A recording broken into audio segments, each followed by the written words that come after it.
घरों की बिक्री में मौजूदा ट्रेंड पर नजर डालें तो नौकरी पेशा लोग सबसे ज्यादा घर खरीद रहे हैं। कुल घरों की बिक्री में करीब 80% मिड और हाई सेगमेंट के घर बिके हैं। सबसे ज्यादा बड़े घर खरीदे जा रहे हैं। कुल बिक्री में 38% 2 बेडरूम और 26% 3 बेडरूम घरों की हिस्सेदारी है। दरअसल वित्त वर्ष 2021-22 में घरों की बिक्री को लेकर प्रॉपर्टी कंसल्टेंट एनारॉक ने एक सर्वे किया और सर्वे में ये ट्रेंड देखने को मिला है।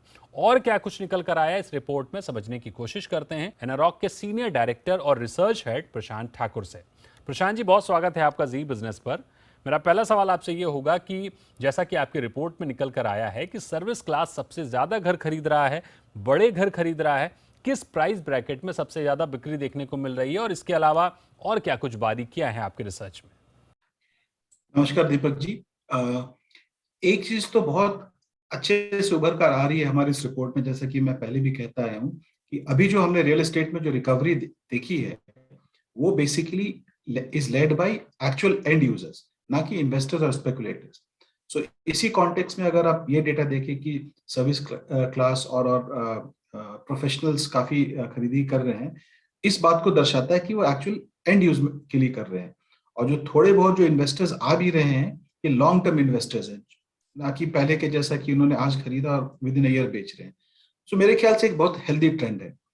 अगर आप ये देखिए कि किस प्राइस ब्रैकेट में ज्यादा बिक्री हो रही है, तो 40 से 80 लाख का जो ब्रैकेट है वो उसमें सबसे ज्यादा हमने देखा खरीदी होती है। करीब 42% ऑफ द बायर्स 40 से 80 लाख के ब्रैकेट में उन्होंने मकान खरीद करी है।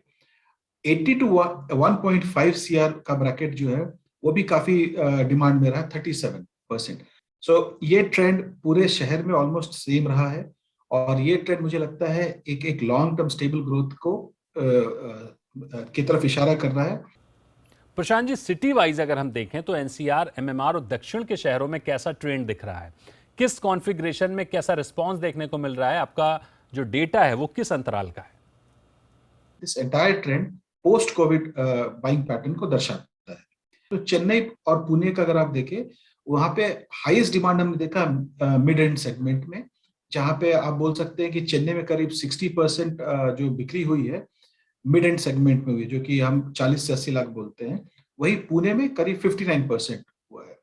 बैंगलोर में की अगर हम बात करें तो ये 56% जो है डिमांड हाई एंड सेगमेंट में रहा है, जहाँ पे मतलब लोग 1.5 सीआर तक भी लेने में कंफर्टेबल है।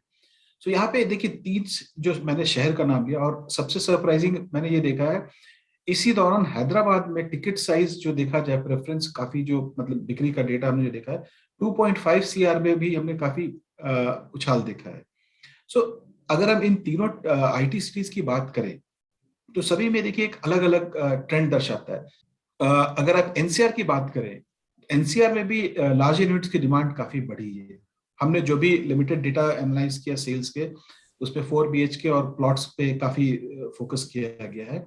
और मुंबई में भी हमने देखा जहां पे 1 BHK 1.5 BHK काफी प्रेवलेंट हुआ करती थी, वहां पे भी प्रेफरेंस टुवर्ड्स 2 BHK काफी बढ़ गया है। भले वो थोड़ा उनको सिटी के आउटस्कर्ट्स पेरिफेरीज में मिले, पर लोग अब उसके तरफ भी आकर्षित हो रहे हैं। एक और रिपोर्ट आपकी कह रही है कि इस साल जनवरी से मई तक टॉप रियल्टी प्लेयर्स ने करीब 1250 एकड़ की 28 लैंड डील्स क्लोज की हैं। कहां कहां किन प्लेयर्स ने लैंड डील्स की हैं और इनमें किस सेगमेंट की सप्लाई आगे आने वाले समय में दिखेगी? दीपक जी देखिए, ज्यादातर जो लैंड डील हुई है उसका एंड यूज पर्पस रेजिडेंशियल के लिए रहा है, और कुछ कुछ मिक्स्ड यूज भी है। और एक डील जो हैदराबाद में हुई है माइक्रोसॉफ्ट ने करी है 41 एकर्स की, वो डेटा सेंटर के लिए। उसके अलावा कुछ प्रोमिनेंट डेवलपर्स का अगर मैं देखूं जिन लोगों ने लैंड डील करी, उसमें गोदरेज का भी नाम आता है। गोदरेज ने पुणे में जो 9 एकड़ का एक लैंड लिया, और ओवरऑल रियल्टी ने भी थाने में लिया है। सो इसमें दीपक जी एक नोट करने वाली बात, अगर आप ये देखें जितने भी लैंड डील्स रेजिडेंशियल पर्पस के लिए हुए हैं वो उन शहरों में हुए हैं जहां पे आप देखिए थोड़ा आईटी का दबदबा काफी है। फॉर एग्जांपल जैसे गोदरेज ने भी पुणे में लिया है, और आप जैसे रुनवाल ने भी जो आउटस्कर्ट थाने साइड में लिया है, ओबरॉय भी थाने में जो ले रहा है। सो ये सब एरिया है जहां पे इसी ट्रेंड को दर्शाता है, जहां पे एंड यूजर एक बड़ा साइज ऑफ मकान देख रहा है, पर वो बहुत प्राइस सेंसिटिव भी है। और ये साइज का मकान सिटी सेंटर के अंदर मिलना मुश्किल है, इसलिए डेवलपर्स पेरिफेरीज में काफी लॉन्च कर रहे हैं और इसलिए लैंड डील्स उधर हो रही है ज्यादा।